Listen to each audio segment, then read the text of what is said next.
Um, so, to what extent you feel okay about discussing, because you're dealing with an actual medical condition right now. Yeah. I I don't have a few of them. You, pardon? I have a few of them, but. Oh, okay.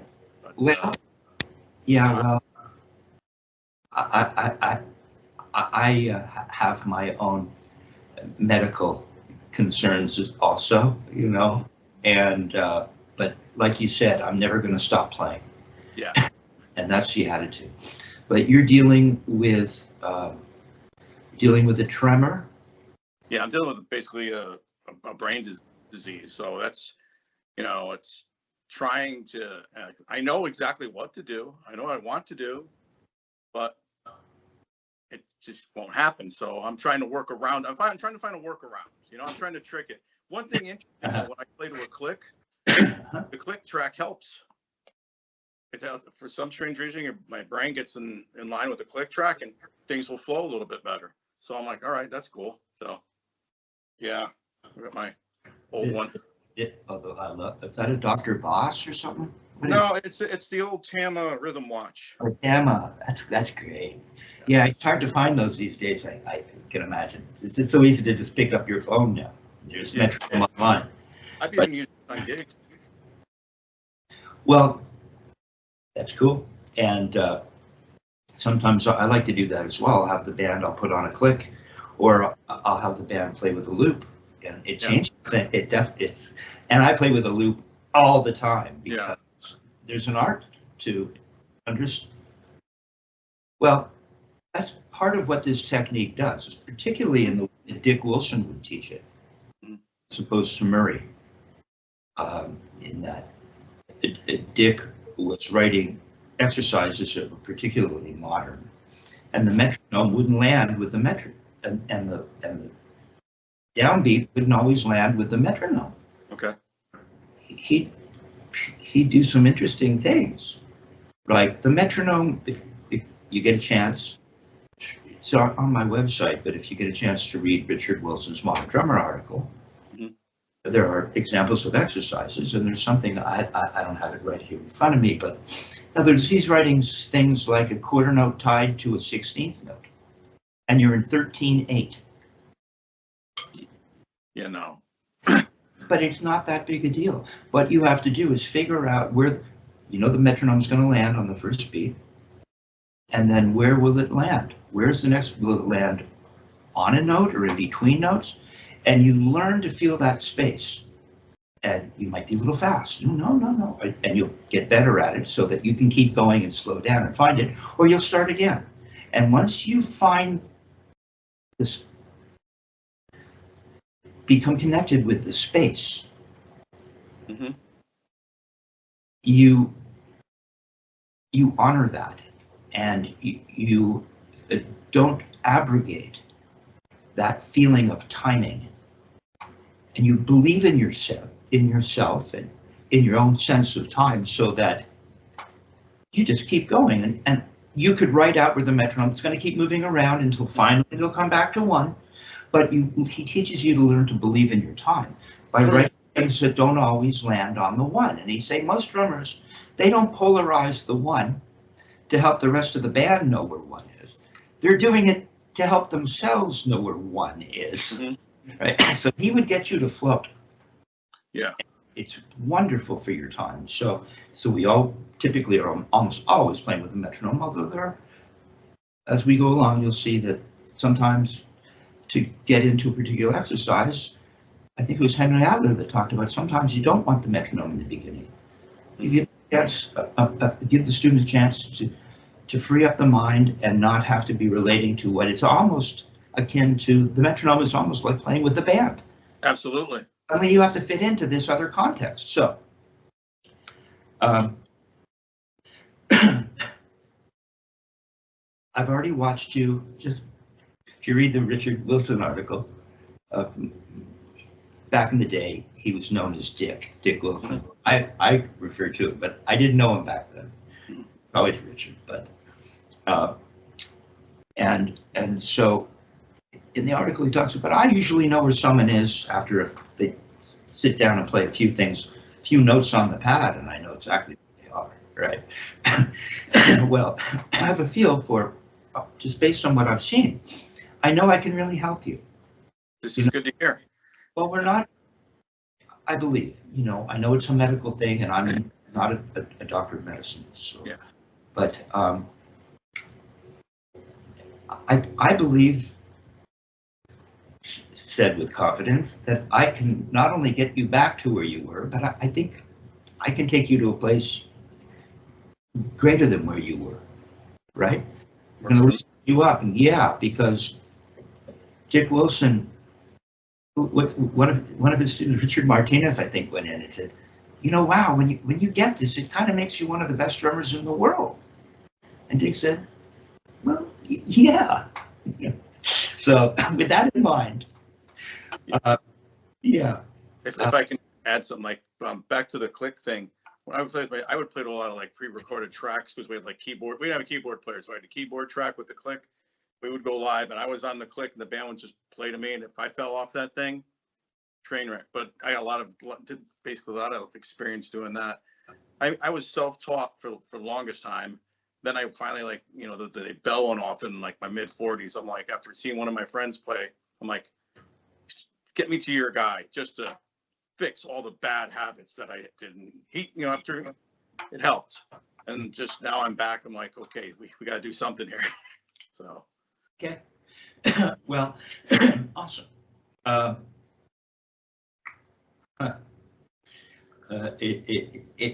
you always a matched grip player?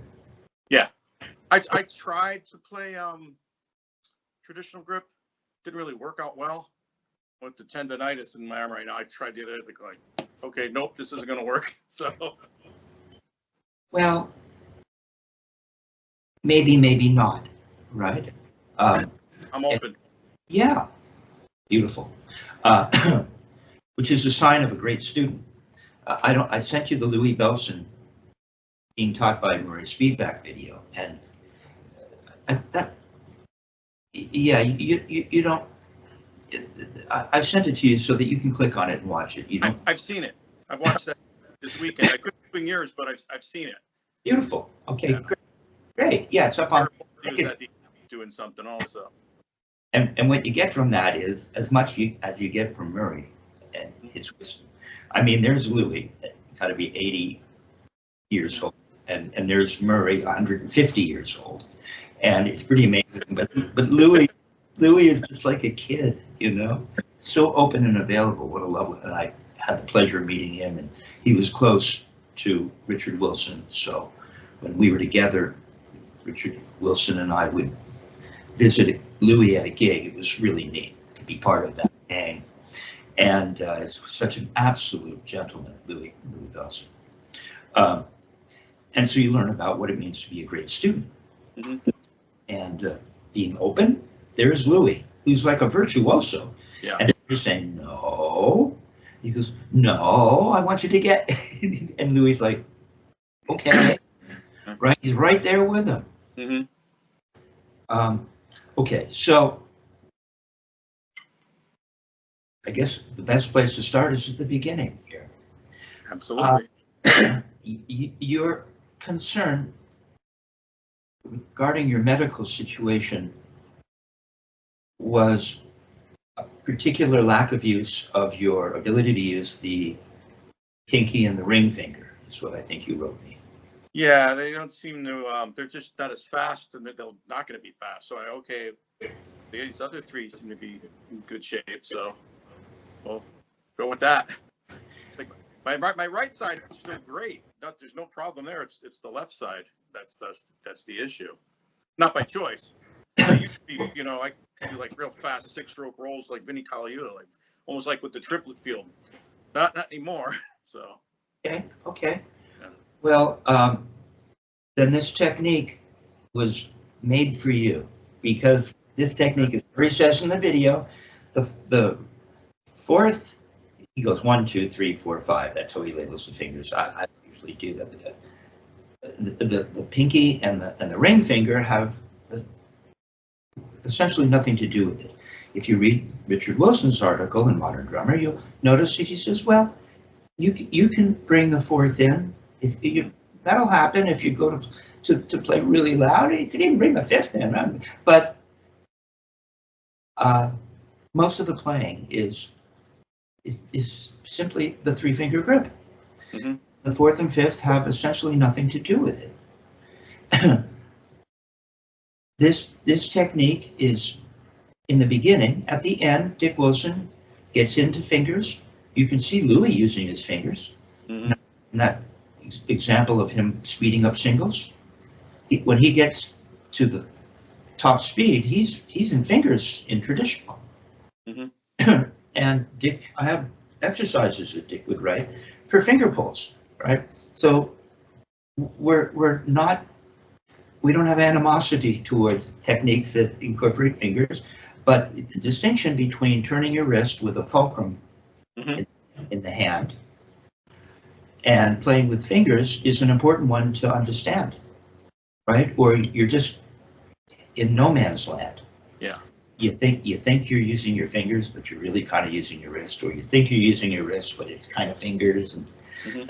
so we start off by helping the student learn how to turn their wrist, right? Okay. And so that the grip is very specific. This technique is actually very simple, Mm-hmm. and yet us clever minds get in our way, you know? Our body goes to feel something completely natural.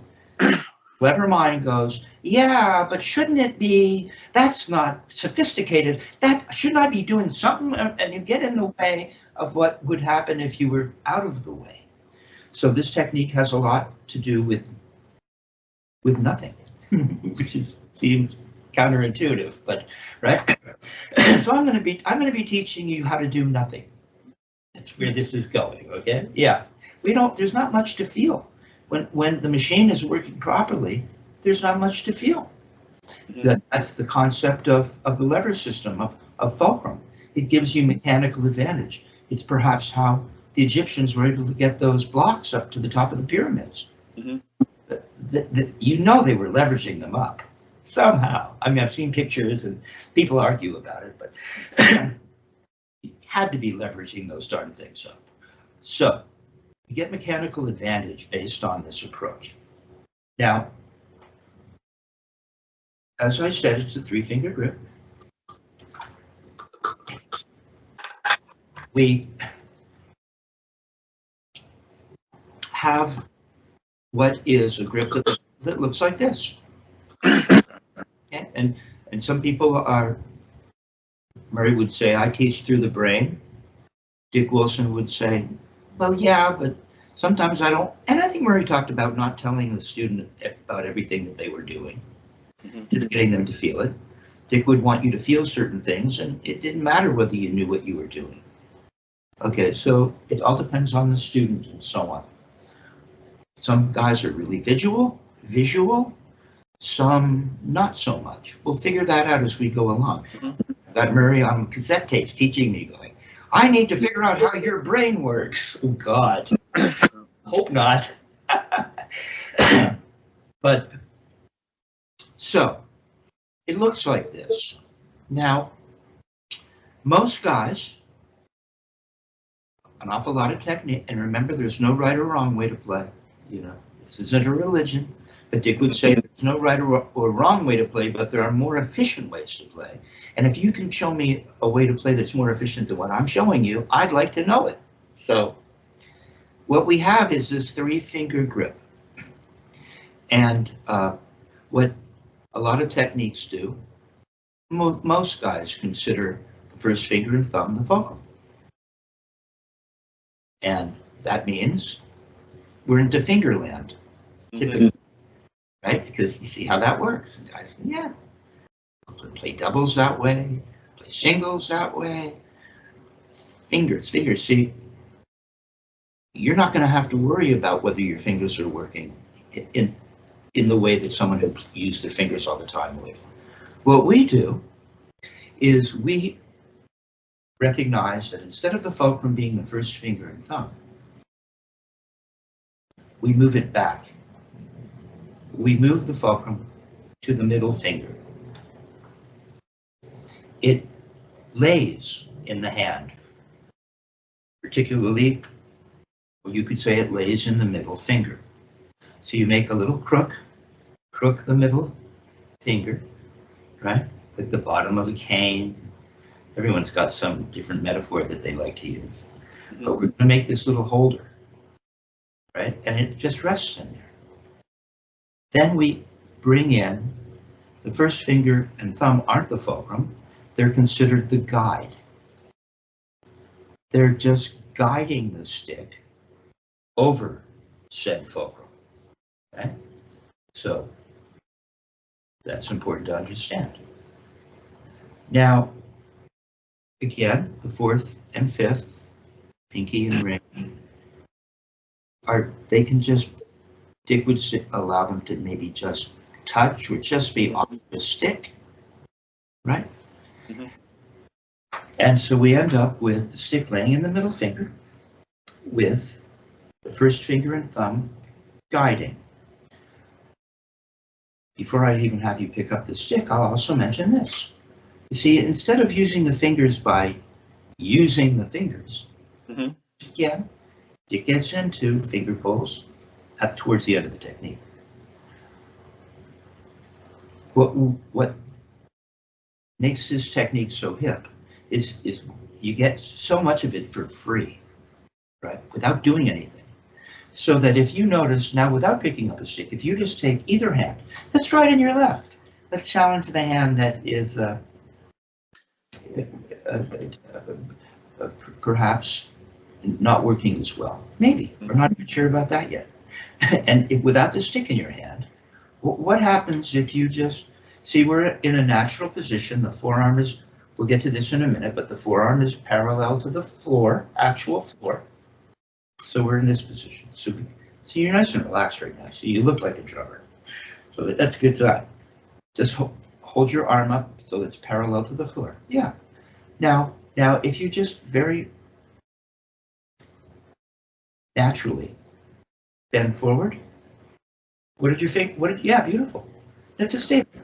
Hang limp. Beautiful. Worked right away. Right? What happened to your fingers? They opened up. They did, didn't they? If you were to bring the wrist back to parallel, they close. Yeah, they contract. It's like magic. We count on that. We don't go like this. No. We recognize that anything we need from the fingers will happen without us doing it. It does talk about the fact that you can add thrust by pulling with the middle finger, but we don't need to because that happens naturally. We could. Once you start getting this technique down. I mean, Vinny likes to play upside down. You ever seen him do that? Yeah. Everything's in place. He's got a fulcrum somewhere, and he's turning his wrist. Only it's upside down. I mean, what does Buddy do when they turn him upside down and he plays his solo, right? So, pardon me. So that gives you insight with regards to fingers versus fingers that happen naturally. Based on turning your wrist. This whole thing, as Buddy would say, it's all in the wrist. I believe this is what they're talking about. And so what we get is the stick laying in the middle finger. So go ahead and do that. Just let it lay in the middle finger. Okay, now I've already freaked you out. That's great. Now check it out. When you were, yeah, I'll get you there. When you were just hanging out like this with no stick. See, isn't it funny? As soon as you put a stick in your hand, triggers go off. Yeah. And suddenly, well, now I've got to play the drums. No. It's more natural than you think. So you see, now your arm looks natural because you're balanced on the pad in some way. You're in French now, right? You're in thumbs up. To learn this technique, Dick would have you roll over into palm down. Just roll over. Yeah, it's already better because you're letting it lay on the surface, which is totally cool. Totally cool. Now, here's when you came in before I turned on the camera and we're just hanging out. I watched you play. You're I busted. know. You're busted, right? I'm glad you're having fun with this because this is really, this is a good time to be a drum. I knew something was wrong when I started getting pains. I'm like, I wasn't playing like that. And I'm like, and they've never had, I could flow, everything would move around. And then once, I don't know, things are either overcompensating or doing something. And then I got problems. I'm like, so I got two things I'm trying to fix, that and the other thing. So, Right? Okay, so you look much better. Now, what's happened is you've turned over to palm down. Mhm. When you first turned over to palm down, as it immediately started, you laid the stick on the center, you went to palm down, and your elbow palmed out. Why? Why? Here's a good way to get the technique, the feeling of the arms. Just let your arm hang by your side. Mhm. You're going to feel as much like that as possible. The only thing that's happening is, I guess it's the bicep muscle Mhm. that has to countervail, right? But the arm is just hanging there. So if this is happening,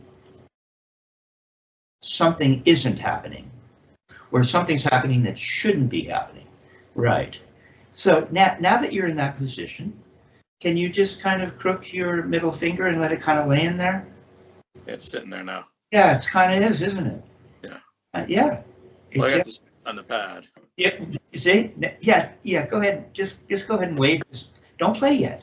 It's already. You're looking much. See, there's no stress or anything. You're not doing much. You are lifting up, and it's the first lesson, so I'm covering a lot in terms of theory. This technique is up to come down. A lot of guys are into the idea of the free stroke. And shoving it down and letting it bounce up, and maybe you pull and then you open your fingers, and so your fingers are doing this. And down. I tried that. In this technique, if you've ever read Buddy Rich's article that he co-authored with, I think, Henry Adler, he advocates practicing on a pillow. Mm-hmm. You ain't gonna get a free stroke on a pillow. See, that's demanding that you turn your wrist. I got a pad like that. Love it, and we'll get to that too, because I was going to ask you. Okay, so that's, you're already ahead of me. See, you're the drum nerd in you is already paying off. Mm-hmm. Use that. Right now, what I want you to get in touch with is, now I also think, it's not bad. I wonder if your pad is just a tiny bit low or you're sitting just a little high. I kind of sit pretty low. You know, I sit high. No, my legs are just a little dip. That's about it. Dick Wilson would say a virtuoso sits with their legs just at the slightest little angle. Yeah. Vinny's a virtuoso, and for a while he was sitting so low his knees were higher than his hip. Yeah, no, that's not happening. Well, I like sitting in the cockpit.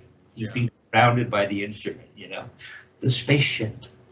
And so, but what is important is that you are at the floor. Now, the floor is a really big part of this technique. The floor, it's like our zero bias line. It's like if you don't know where you're starting, how are you going to know where to come back to? Mm-hmm. Right? And so the floor is typically 1/2 inch to 1 inch, bead to butt end, parallel to the playing surface. You see? So it's going to be in here somewhere. Now, the fact that you are parallel, see, your forearm is see, the forearm is also parallel, isn't it? Mm-hmm. Everything lines up. And the stick is almost an extension, because some guys play, so they get it all lined up. We don't do that. The stick is running to just next to this bone on the palm. If you're right on the bone, you might hurt yourself. No, as the band starts to get into the third set and volume comes up, you got to be careful. You want to be on the meaty part of the palm. Okay? I'm right there. Yeah. Not bad. Now, so we're at the floor. Now, the forearm is parallel to literally the actual floor. Mm-hmm. Traditional grip is a little different. You're at an angle, so you're not parallel to the floor. Right? So every grip has its idiosyncrasies. But here, the forearm is essentially parallel to the actual floor, to the earth. And the stick is an extension of the forearm, although because it's not directly running to the middle of the hand, it's running to that space next to the bone, just comes out at a slight angle from the forearm. So it's not completely lined up. The old school way was they play, as they call it, they play around the barrel. Now you really have not much of an angle. Dick wanted this angle to be as efficient as possible. Mm-hmm. Okay, so you got all that, and you look really good right now. I just think your pad is a smidgen low, or you're sitting a little high. Whatever's easier. You want to bring your pad up? Yeah, because when you're at the floor here with your forearm, your pad is a little low. So that's how you're going to figure out the height of your pad. I usually like to go a little bit above my navel height normally. Dick would say typically most guys, it runs parallel to the playing surface, ½ inch is about running from the navel, but every navel is a little different. Torsos are different, I presume. Okay. I've always played my snare up a little bit higher than normal, just for rim shots and stuff. It already looks better. Yeah. Well, this helped a lot because normally I was would be. I know. Because I've been a loud band, and really, I'm like, this, Well, that's getting the idea of turning your wrist. All I'd ask is, that's pretty good, dude. All I'd ask is that you just, the guide, which is the first finger and thumb, which most guys consider the fulcrum, but it's not in this technique. The guide, Dick would say, is firm, comfortable, and constant, like that. Murray talks about it being in the first knuckle of the index finger, which it is. Yeah. So kind of in the middle of the ball of the thumb, of the pad of the thumb. Oh. Right? Oh, wait, not. So in the 3-finger grip, just go and do this. You see, part of what's kind of hip about approaching snare drum technique via this approach is that we're looking not to impose our intellect on what we think should be happening. We're looking to notice what is actually happening. Let it happen. And so when I hold the stick with the 3-finger grip, I don't want to come in with some preconceived notion. I would rather be Socratic and say, what of the 3 fingers, which finger is most on the stick? Which finger has most skin in the game?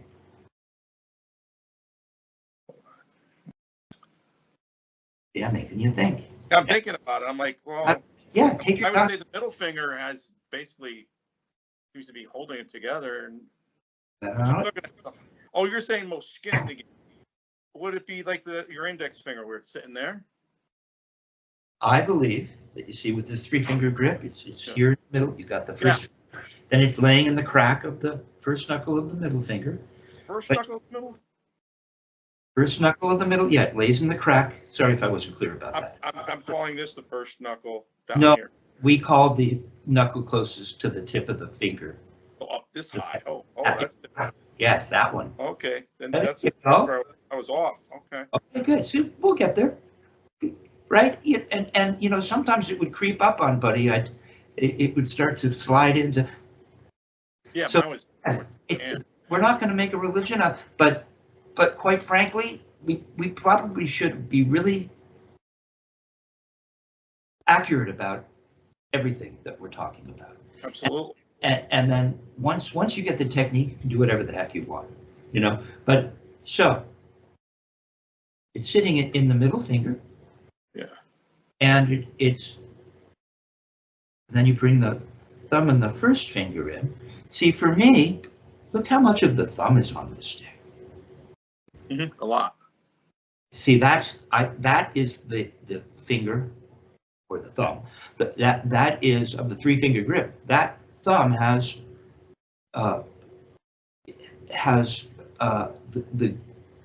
greatest amount of actual human skin on the stick. Yeah.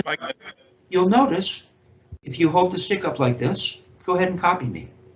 But where's your first finger? You got to put your first finger up. Just do this. It's okay. This isn't going to turn it into the fulcrum. Just hold it with the first finger and thumb. Other fingers off. Do you play any other instruments? Play guitar. Well, I attempt to play guitar. This is going to go a lot faster, therefore. So, see, I can see if you're playing the guitar, you'd have to, well, maybe not this hand unless you play left. That's the problem. Right. Okay. So, and right, this might be where the medical thing does come into play. But if you can just gently move, because you've got the stick here, it's balanced here, right? Can you take your other fingers away anymore? Like that. Yeah, you can. Now flatten out the thumb a little bit and send the energy across to the first finger for now. Actually, you got it. Now put the middle finger on. Right in that first knuckle, one closer to the tip. Yeah, it's there. But keep your first finger on. Why'd you take your first finger off? So start again. Keep your index finger on. It's your guide. It's firm, comfortable, and constant. You got to have this. You're going to be slamming out there, and you're going to want this guide in place. Oh, absolutely. Then you put the middle finger on. Just gently, just touch it. Don't pull with it. There, you got it. You see? Yeah. And what we're trying to do is we're trying to get that thumb lined up in a way that the center of the thumb sends energy directly in between the first finger and the middle finger. Okay. Right? So as if Carlos Vega used to talk. Well, sometimes maybe the fulcrum is somewhere not in the middle finger, but right here in the middle of the 3-finger grip. That's debatable. We can get to that at one point. See, it's looking good, dude. Right, so you just want to feel it laying in the middle finger. You put your guide on. You get into your position where you're parallel, bead to butt end. Your arm is just hanging, which is pretty good right now. If I see too much space, it means you're leveraging or doing something. Why use the muscles in your shoulder to do this when it doesn't help you in any way? It really doesn't. Yeah, right? You're born already, so. We don't need, we're just turning our wrist. There you go. So if it was up to come down, what is interesting is you'll notice, I'm not really set up, sorry about that. You will notice that the speed going up will essentially be the speed coming down. There seems to be a relationship. Okay, so we lift it up and it comes down. Mm-hmm. We lift it up and it comes down. So it might even be harder to lift it. Yeah, you look really good, dude. That's beautiful. Yeah. And what we do is every time we stop, we just stop it. And you don't need to lift it too high right now. We could, but you want to stop back at the floor. So show me where the floor is. Oh, not quite. Come on, show me the floor before you play. No, it's got to get, there it is. You lift it up and bring it back to there. Oh, but you lifted it up at the end. God, it's got to come right back to there. There, it's getting there. That was a good one. Now come up less. But first find the floor. This is all the floor. I can't emphasize. The floor is parallel, correct? Parallel, half an inch. Think half an inch because you're a little high. See, it should always come back to there. Now lift the stick up an inch and come back to there. But you have to lift it up smoothly and come back. There's no waiting at the top. It's up to come down. No, just a half an inch or an inch. Make a little tap. Watch. Just make a little, watch. Just make a little tap. Oh, why you lift it up at the end? That's extra motion. Yeah. No, that's not. We only move to make the note. We don't move after the note unless we're going to make another note. Okay. Oh. Hi. You adjust. Here, just try this. I'll get you there. Slow. No, yeah. That's good. That you want to go slow. Very good sign. What we're doing is we're just going to hold it up. That's a few inches, perhaps. And then we're just going to drop it. You see, we just drop it from here. Lift it up. Feel that weight. And drop it. But when you drop it, it just goes clunk. We don't lift it up again. No, it goes clunk. It doesn't go, whoop. Does it bounce up? There. Do it again. There. When you land, you should land right on the middle finger. It's gorgeous. First lesson, success. Oh, really? Okay. Now go ahead and do that. You got it. You got it. Up to come down, and you stop at the floor. The floor is a really big deal. The grip is a really big deal. The middle finger is a really big deal. The guide is a really big deal. Yeah. The fact that the wrist, because we know that the middle finger, once we start to let that stick rebound, it's going to rock over that middle finger, right? It's going to rock over that middle finger. Not yet. I'm trying not to bring it up as high as it's going. I'm trying to just, It's really good. And sometimes once you get it into your nervous system, a couple really good ones, you stop at your head for a minute. Yeah, and exactly. let the body kind of marinate on it. So what was I saying? So most folks. As I said, I'm picking up on something like it's almost like this. The part of my palm is almost like the brake where it comes back up. Have you been watching my videos? Is that No. That's good insight, Mr. Drum Nerd. Yeah. Feel it stop, and that'll bring it backwards. You say to the floor. I mean, that's really good. You're saying the brake. That's cool. I didn't hear that anywhere. And neither have I. You've created. See, you're going to figure out your own way to teach this. Brake. Now it's the brake. So most guys, when we talk about fulcrum, are thinking about the fulcrum in the hand, the first finger and thumb, or the middle finger is becoming more popular now. But when Richard Martinez, who I had the pleasure of co-authoring 4 Spivack Wilson technique articles, who I had the pleasure of working with in writing those articles, got my phone call saying, Modern Drummer just called me. And they're saying, you made a mistake. What?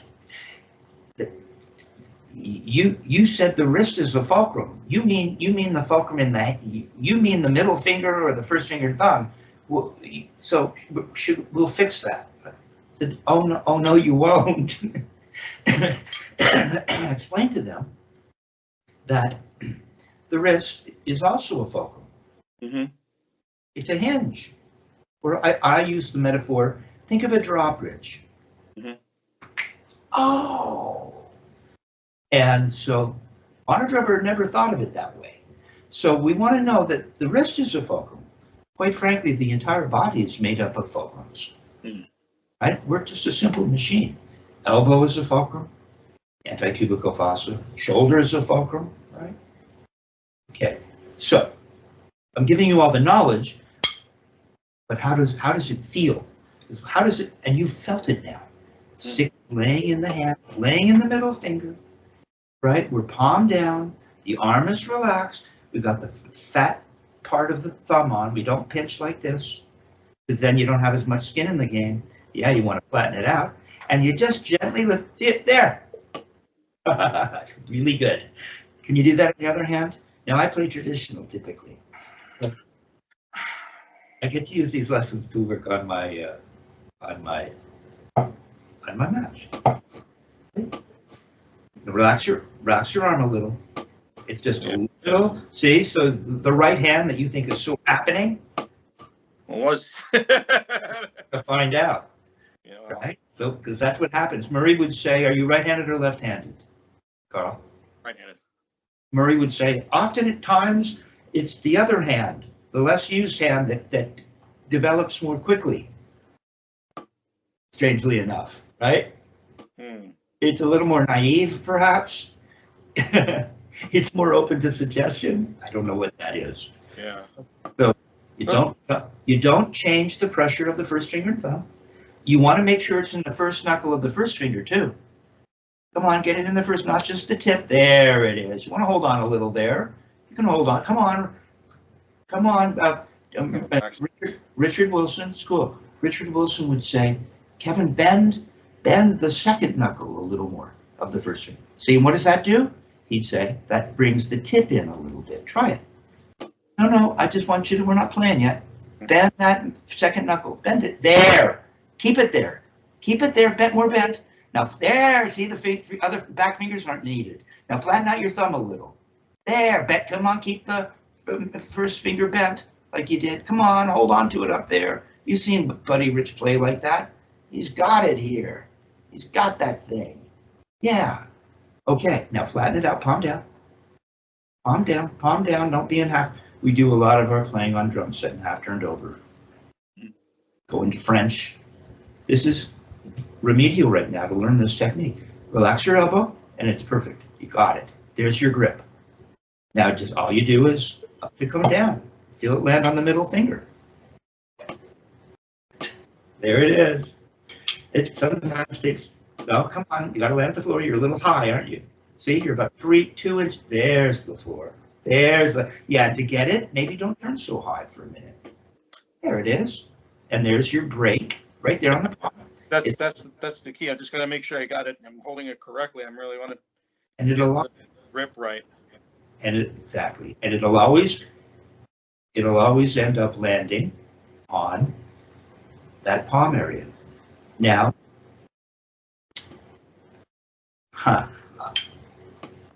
okay, I'll show you this now. I'll just give you an overview. I could give you a little, maybe I should start, maybe I should just start by giving you a little exercise. But let's see, get you playing here. So if the metronome's at 40,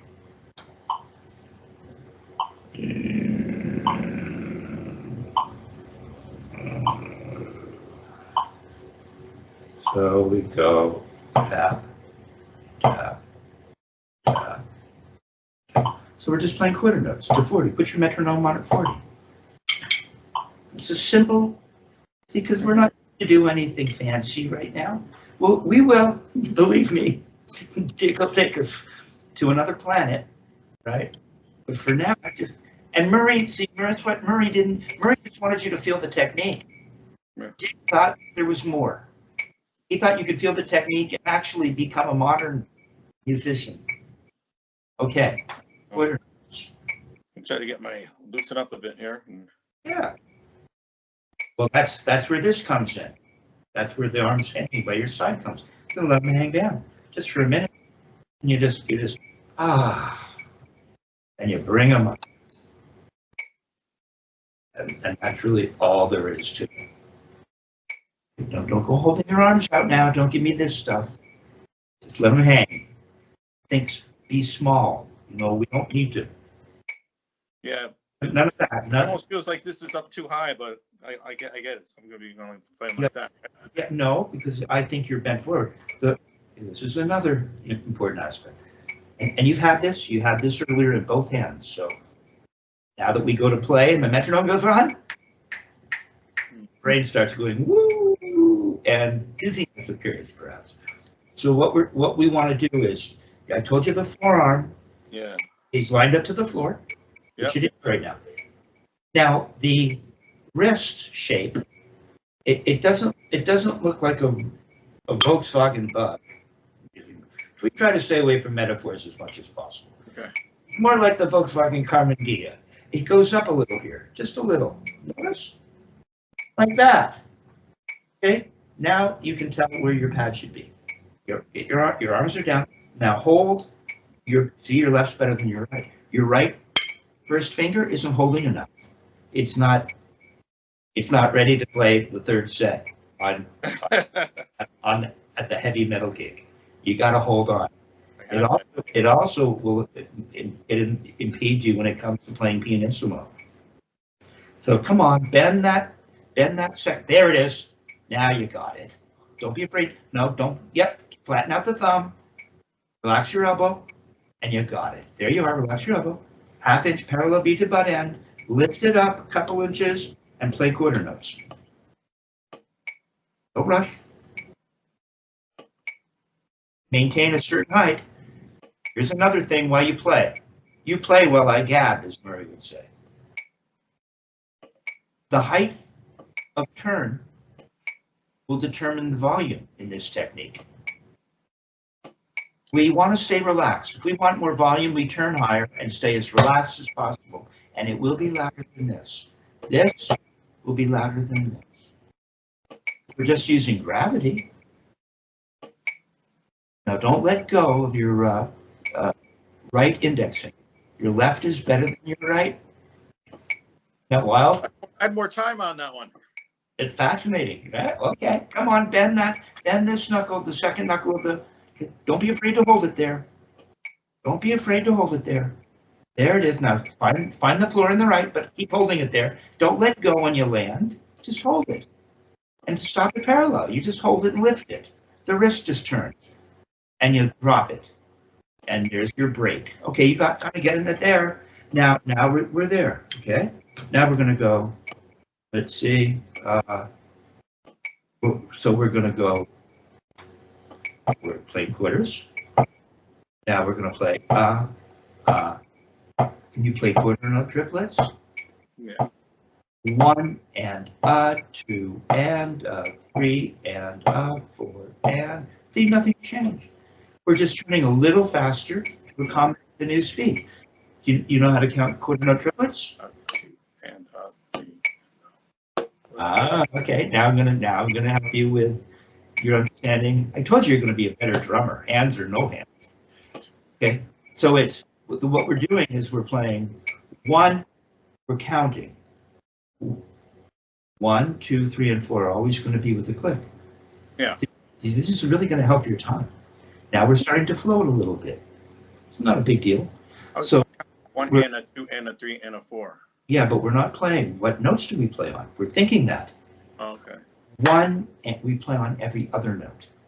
1 and 2 and 3 and 4 and just clap it. 1. I was trying to tell you to do that. Got to count out loud now. Dick and Murray would have you count out loud. Really important. Now you keep your metronome on. That's fine. Yeah. Here's an opportunity where it wouldn't matter. 1. Your voice, your counting is the metronome. 1 and 2 and 1 and then 2. Go ahead. 1 and 2 and 3 and 4. Where'd it go? Now play every other note. 1 and no, it's going to land on the That's 1 and every other note. I was thinking differently. Okay.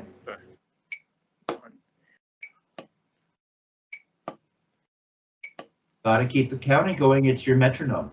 Turn off your metronome for a minute. We're going to make you the metronome. See, this is where Adler was hip. Okay. It's kind of funny how this is like almost glued perfectly, and this is all over the damn place today.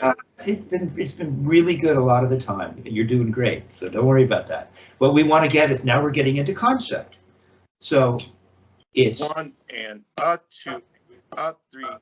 No, you got it. You had it. 1 and 2 and just you can count up to 2. 1 and 2 and 3 and no. Just count up to 2. 1 and 2 and you're back. 1 and 2 and 1 and so it alternates. Yeah. 1 and so it should be 1 and 2 and 3. Oh wait a minute. 1 and 1 and damn it. 1 and 2 and 1 and I gotta start. You can count all the way to 4 because it does turn around. Maybe that would be easier, but it might simplify things just to count to 2. 1 and 2 and 1 and 2 and 1 and 2 and 1. Oh God. 1 and 2. So it's gonna land on the 1. 1, not on the and. 1 and 2 and then it starts again in the other hand. And 2 and 1 and 2. You got it. 1 and 2 and 1 and 2 and 1 and 2 and 1 and you got it. So that's and so it's 1. Now if I can held the sticks right and played it correctly, I'd be right ahead of the game. Right. And Dick would have the symphonic music in odd time behind you. Some kind of Stravinsky thing going on. It's like, Put your metronome. I like 4. Put your metronome on and let's try it. 40. 1 and 2 and damn it. I'm going too fast. That's pretty good. 1 and 2. And see the metronome. Here's another way to think. I'm sorry. Here, it's good that you just did that. Here's another way to think about it: is you get the one and click.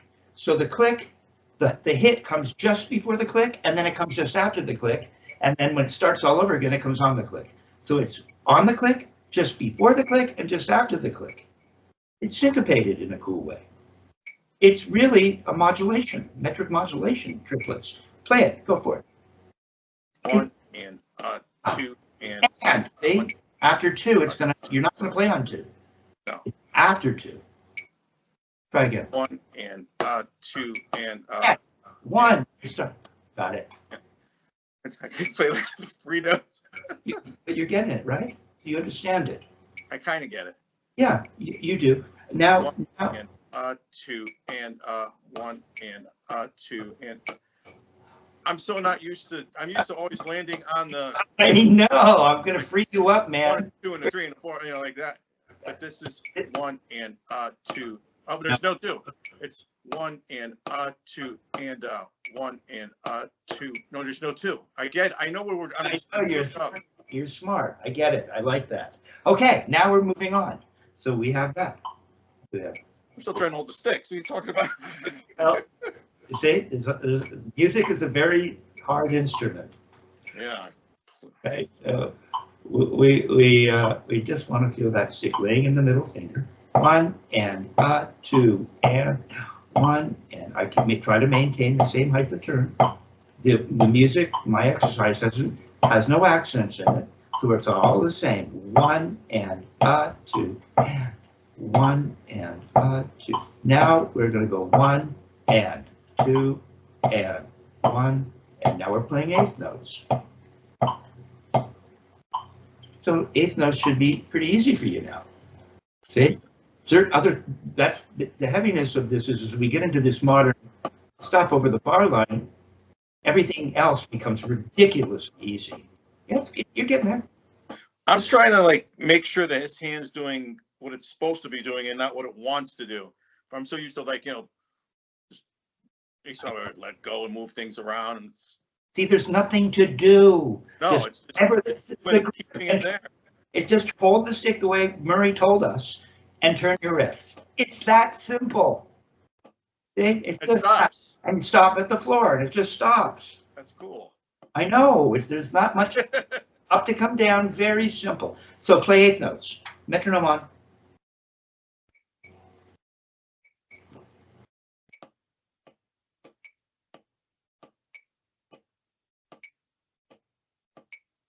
Really good. Now, how about eighth note triplets? That should be easy. What you were counting, you're going to play all of them. You're not going to play every other note. So you're going to go, you're playing eighth notes. Then you're going to go 1 and 2, and you can play every note. What you were counting before. My happy place. Yeah. Right. See, it's going to be easy now. Get your first finger and the right together. That's your biggest hang-up right now. Yeah, it is. And in the left, give me that Carmen Gia. Don't go bending forward. That's something. Yeah, no, yeah. Keep it there. It just stays in that position essentially. You got it. First finger in the right,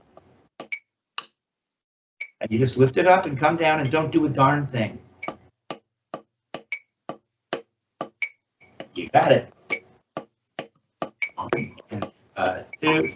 So that's eighth note triplets. For every two eighth notes, you're playing 3 notes. Quarter note triplets, for every 2 quarter notes, you're playing 3 notes. You're just fitting 3 notes into the space of 2. Quarter note, quarter note, it's 2 quarter notes you're fitting it into. Eighth notes, you're fitting it 3 notes into the space of 2 eighth notes. It's a metric modulation. Okay, so we've got what are we doing here? We're doing 1 and 2 and 2 and 1 and 2, 1 and 2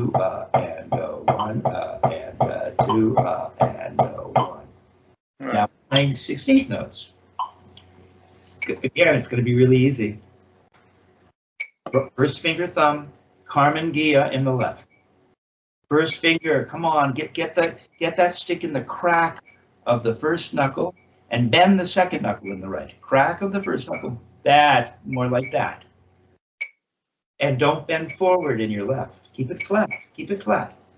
That's it, good, here you go. 16th notes.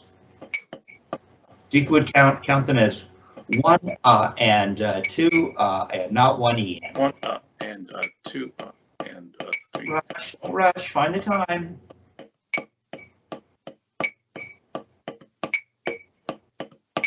There you go. It's coming along nicely, dude. You know, okay? So right? So we have that. 1 and 2. 1, 2, 3, 4, 5. 1, 2, 3, 4, 5. 1, 2, 3, 4, 5. 1, 2, 3, 4, 5. 1, 2, 3, 4, 5. 1, 2, 3, 4, 5. 1, 2, 3, 4, 5. 1, 2, 3, 4, 5. 1, 2, 3, 4, 5. 1, 2, 3, 4, 5. 1, 2, 3, 4, 5. 1, 2, 3, 4, 5. So you know what I'm doing, right? I'm playing 5, playing groups of 5 now. Count for me out loud. 1, 2, 3, 4, 5. 1, 2, 3, 4, 5. 1, 2, 3, 4, 5. 1, 2, 3. Go banging on the 1 to prove that you got it. They're all the same volume. 1, 2, 3, 4, 5. 1, 2, 3, 4, 5. 1, 2, 3, So 4, 1 5. has to land on the metronome every time. 1, 2, 3, 4, 5. 1, 2, 3, 4, 5. There you go. You're playing quintuplets. Look at you. Don't lose your speed. Don't, you're rushing a little. 1 will be on the right, then the left. See how this helps time? 1, 2, 3, 4, 5. 1, 2, 3, 4, 5. 1, 2, 3, 4, 5. Right? Wait, it fell apart in my hand. Damn it. 1, 2, 3, 4, 5. 1, 2, 3, 4, 5. 1, 2. You see, and this eventually.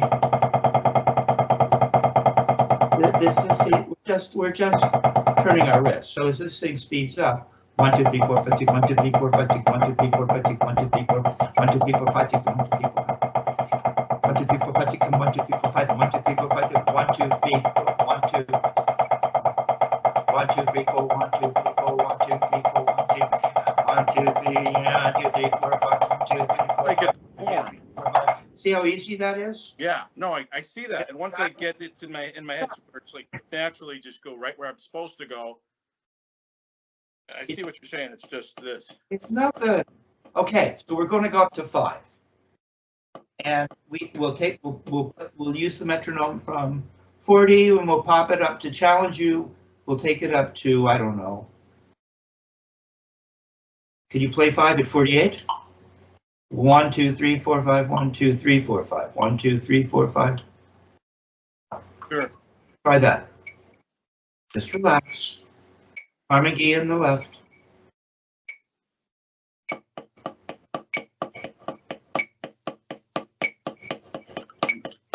All right, now you're showing off. Put it up to 52.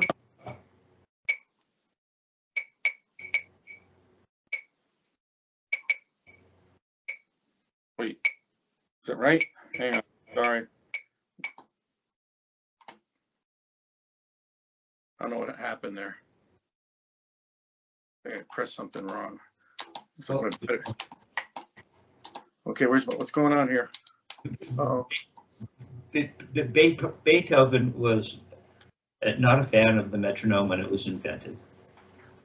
Oh, my batteries are dying. That's why I'm not a fan of it right now. I'm going to see if what did you say, 58 or 52? 52. Right. But eventually he acquiesced and came around. It looks like 52. 1, 2, 3, 4, 5. 1, 2, 3, 4, 5. Let me get my fingers in the right place here. Yeah. Right. Too fast. Oh, this is kind of maybe your top speed right now, but you can play faster, but maybe not maintaining the grip.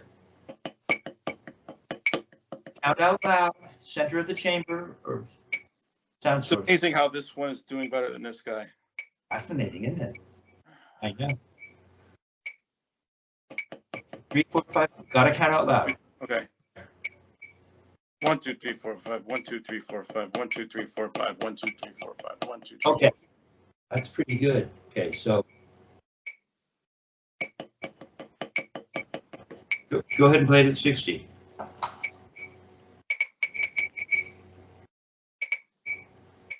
That's 61. Okay. Count out loud.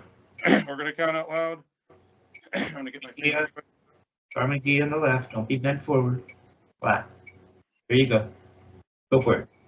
1, 2, 3, 4, 5. 1, 2, 3, 4, 5. 1, 2, 3, 4, 5. 1, 2, 3, 4, 5. Okay. Okay.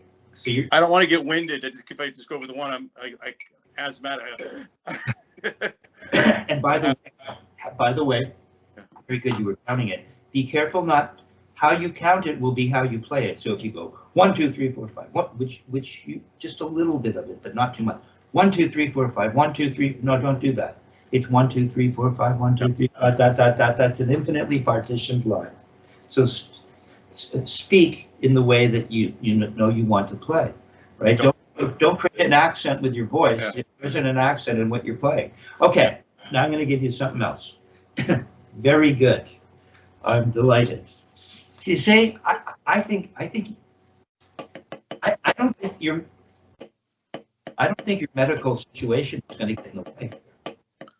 But see, The big thing for me is like when we're just playing heavy backbeat. well, now we'll get into that. Okay, I'll give you that. Right, because I am the king of downstrokes. Oh, cool. Well, Dick Wilson, I was a once a week guy. There's some of us that went in every week, and as well, Friday nights, like, hey Richard, because Kevin, we're not going to go see another one of those junky movies. It's not even a pleasant distraction, and we're certainly not going to spend the night after the movie on your dashboard working on your downstroke. It ain't going to happen. Flip screen, there we are after the movie on the dashboard. He loved it. So I was fascinated about this idea of how to make a downstroke, and it perhaps for the reasons that you're discussing, in that what do you do when you, because I was playing loud gigs, I was playing some quiet gigs, but I was also playing some really loud gigs. Yeah. And so, yeah, and I was forcing myself to do it traditionally because I was determined. So now I'm going to show you the downstroke.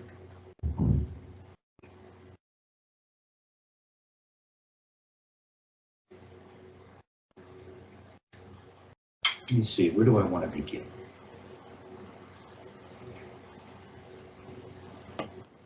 So without getting into it in a way that is overly detailed, I had success with you with no stick in your hand. Mm-hmm. And I asked you, so get rid of the 6 for a second. And I asked you to simply, yeah, you see how relaxed it feels like that when you're, see how your shoulders feel? Mm-hmm. It feels like that, doesn't it? Not much different. No. When you're playing the piano, you're playing the guitar. You don't play like this. Mm. I mean, sure, you need to get up the fretboard, Yeah. but it's still leading with the wrist. See, the piano, we lead with the wrist, as opposed to drummers that have this thing that they're going to do this. If you tried to play a piano where there are black keys and one note is pressed down and the note next to it isn't pressed down, and you went like this finger would bump into the edge of the next key. You can't. It forces you to go up and down. Yeah. Right. Violin. They used to play it like this. And then someone realized, hey, I can play a long tone and go in both directions. And you lead with the wrist. You lead with the wrist. We're leading with the wrist. This technique is special for many of the reasons I already pointed out, but it's also really hip because most techniques is just down. Whether it's the free stroke, whatever it is, it's just down, down, down, which is important. You gotta know the down, but what about the up? Mhm. How come a violin can go in both directions? Piano too, you can go bum, bum. You can make notes in both directions. Well, we make notes in both directions with this technique. And that has a lot to do with this, what is the downstroke. The downstroke is just a wrist turn. Mhm. Again, now the fact that you already have this, you're like more than halfway there. What we do is, in a sense, you could think of it as more than one wrist turn. It's a combination of wrist turns down into 2, maybe 3 or parts. But to start with, just hold your hand here like this. Okay, yeah, nice and relaxed. Yeah, beautiful. Very musicianly looking, right? You look good, right? And you did this, right? And you said, oh yeah, my fingers opened. And you put it back and said, oh, they contracted. Bring them back. Mhm. See, don't go squeezing. Yeah. Let the wrist tell the fingers what to do. Let your body teach you. Don't do it with your fingers now. Just from the wrist. Something like that. Okay, and then when you're in this position, you're in like the holding the stick position. Okay, now when you go ahead and bend forward. Come on now, just keep your arms parallel to the floor and bend. Come back. Do it again. It's good. Okay, you'll notice it's very subtle. It's kind of remedial right now, but you'll notice, watch, when I bend forward, watch my wrist. Mhm. Yours was doing it tiny. Don't give me this. You'll spoil it. That energy will push everything down, and you won't get the change of contour. I'm looking for a specific change. Watch the change of contour when I bend forward. The wrist goes up. Oh, I see what you're saying here. Ah, the wrist goes up. It That's counter. another level. It's really cool. See, your wrist, and watch. Now it came back down. It goes up a little and comes back down. Goes Trying to up. be natural there. That's about. It goes up a little maybe, and if you're more gentle, be real gentle. If you do this, it'll kind of shove everything down, and you won't get the change of contour here. Okay. Here, This way almost. that's not bad. Tiny bit. Getting there. Now go ahead and put your hand on the surface. Okay. Now just roll up onto your fingertips. Wrists went up, didn't they? Now roll back down. Play more like a piano, or like you're on it. Yeah, there you go. Now come down. Come on, keep your fingers a little curled, like you're playing a piano. Keep them a little curled, maybe. Your fingers are working fine.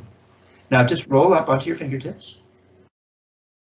Let the wrist go up in the left. Come on, roll forward. That's where the tremor gets in the way for a second. Now come back a little bit, or get closer to your pad, so you're not too far forward, because it's harder to feel. Yeah, that's beautiful. Now just go forward, roll forward. How far forward could you roll? There! Nothing's tremoring, that's it. No, if I went like this, I think he's a. Okay. Type and it's like, oh, that's that was the first sign. I'm like, here's what the hell. So Yeah, so we'll work with that, but just make a little fist. Put that on the surface, and like you're holding a stick or something. Now just roll forward on your fist. See, the wrist goes up. Come back. Yeah. Come back. See, did you lift your arms up? No. You didn't, but the arms went up. Yeah. See, you get the fingers for free from the wrist. You get the motion of the arm for free. So that's what we're looking for. So go ahead and take the stick and get into that position. Give me that Carmen Gia shape. Don't be too flat and bend forward, because that's where we're going to roll to. I don't want you to be in the place we're going to go to before we get to it. So come on down, parallel, beat the butt Oh, end. There it is. Now go ahead and take your hand and put it on your bead. You know, Richard Wilson would say you leave the bead down longer than you think. Richard Martinez likes to call this a fixed point in the universe. Okay? But ultimately, we're leading with the wrist. Go on. Come on, bend forward. Beautiful. Is it just laying in your 3 fingers? It's worked. There's no tremoring. There's nothing. Now, for remedial purposes, roll down. Unravel it. Perfect. Roll up. You didn't lift your arm. You just bent your wrist. And roll down and feel that. Okay, now you just put the stick on the surface. I'll do it this way. That's right. Roll back down. Roll down. Roll down. Beautiful. Roll up. Roll down. Remember, speed up is speed. Come on, let this flat. Don't keep this in this. It goes into that position, then it flattens out into your Karma Gia position. So flatten it back out now. Roll down. Now roll down. There you go. Now roll up. Roll down. There it is. Roll up. This time when you roll down, turn your wrist. Oh! Turn a little higher. Oh! Oh! Yeah, not bad. But I want you to, and again, just like a regular wrist turn, watch, like a regular. I'm trying to keep my elbow down. That's cool. I'll get to that. Just like a regular wrist turn, we always end up in this position. So after we roll up, we end up in this position. Karma Gia. No, we don't end up like this. Because this is where if you made a little tiny throw, this is all you would do. So you have to end here so that you can go up a tiny bit. You're starting where that's like an up. Your arm's already gone up. Get your arm back down, Karma Gia. Flatten it. There it is. That shape. Okay. Okay, now go ahead and put the stick back on the surface. Keep that shape. Now just get the whole thing. You keep that shape. Don't be too bent forward. A little more Karma Gia. Yeah, get your forearm down a little. Get your forearm down. There it is. Something like that. Oh, okay. You put the tip on. Put the tip. Oh, okay, that's not too bad. There's a little shape here, right? Don't be too bent forward. Now roll forward and come back to that shape. Yeah. Now stop. You always want to undo the shape right away because you're ready to play again. But what if it's a Celine Dion ballad? A lot of Celine Dion during this Christmas season, Mm. And so the next backbeat won't be for a second, right? So we just wait here. So I'm down here and you say. There, you come up, and then you wait. Down.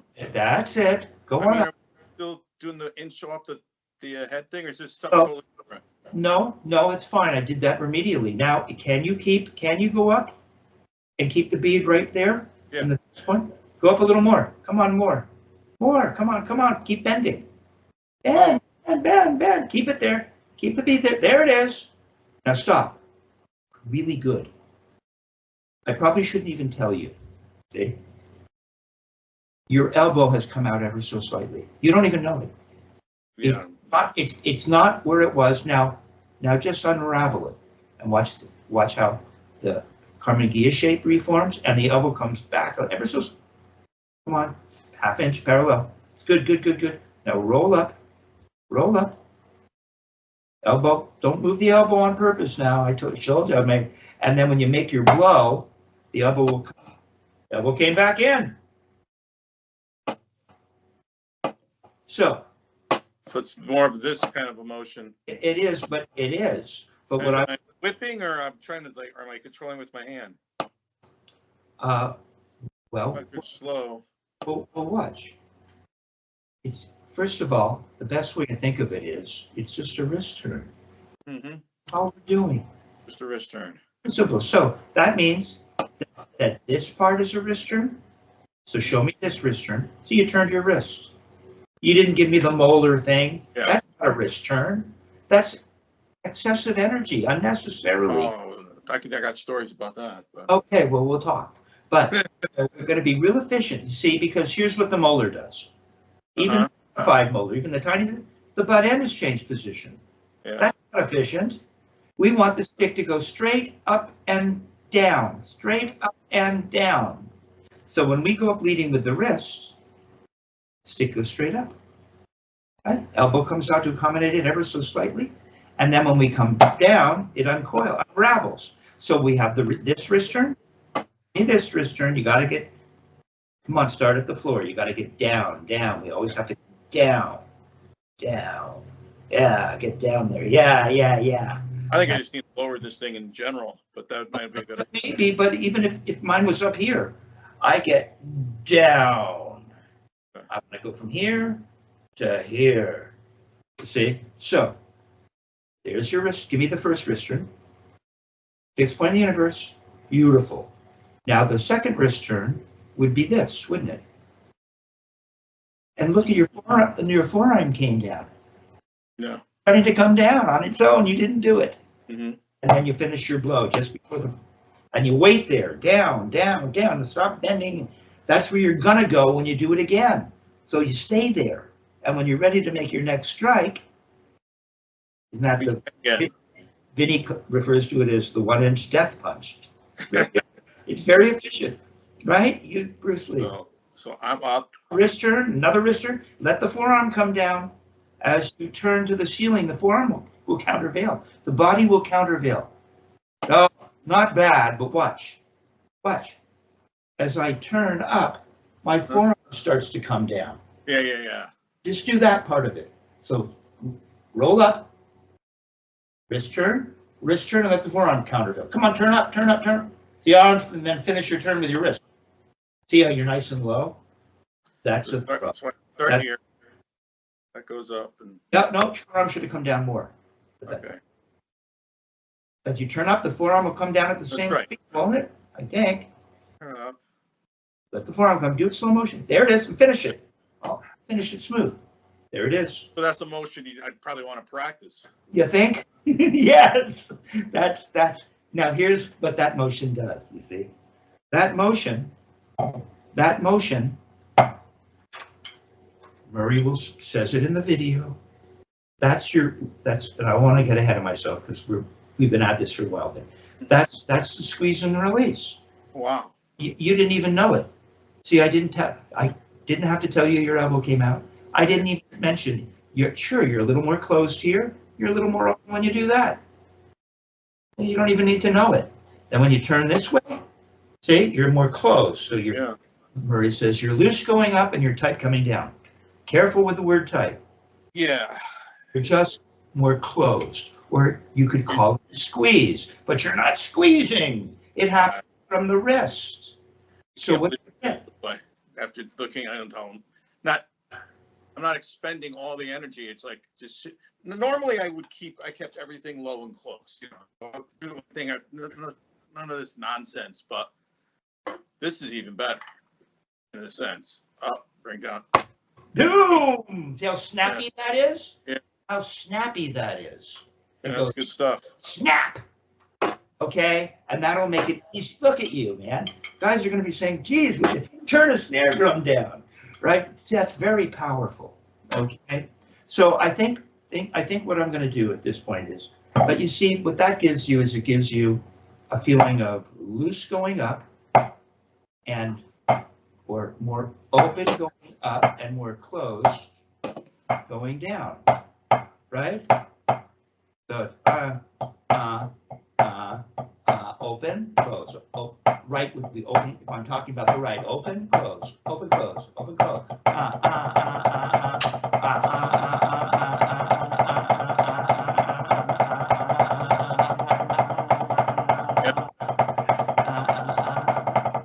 moving around the stick. I'm getting open, close. Yeah, I just got to work on this technique. Whether I can go fast again is another story. I don't even care about going fast. I just want to be able to play correctly and have enough power with the backbeat. Yeah, sorry, you're looking so much better, man. Right? See, You're just going around. I don't want to tighten up though, and I want to make sure I keep my fingers in the right places. It's gonna take a little bit. That's what you have to do. See, the left is the right hand on the side, which is why you said I can't do the left. It just hurts in this area, my forearm, to do that. So if you get my arm like there, that's uncomfortable. Well, yes, you're right. There is more stretching involved. See, it works. See how I'm getting it open and close in the left as well. I would love to be able to do it one day. Right now, I want to focus on just getting this going. Absolutely, and you are right. The traditional grip involves a certain feeling of you need to start to stretch out certain muscles. It kills my elbow over here. That's the problem. That's because the tendonitis is all just. And so we'll remain aware of that. Yeah. And however, if you really do it right, we might be able to overcome it. We're not sure yet, but we certainly don't have any problems in palm down. Your left's better than your right. It's ridiculous, isn't it? Yeah, look at you. There's no shaking. There's no tendon. There's nothing. It's so easy. What are you feeling? Not much. I'm trying to get it. Don't start going into this now and getting carried away. No. Take your time. Give me a blow, leading with the wrist. Roll straight up. And when you turn up to the ceiling, watch that your forearm comes down. And stop every time for a minute. And wait. And do it again. And wait. And don't touch the surface in between. The mic will pick it up if you're on a gig. Just make a downbeat and wait. Go on. Roll up. And wait. Do it again. Don't forget to roll up. There, wait, no, you gotta wait down, you gotta wait.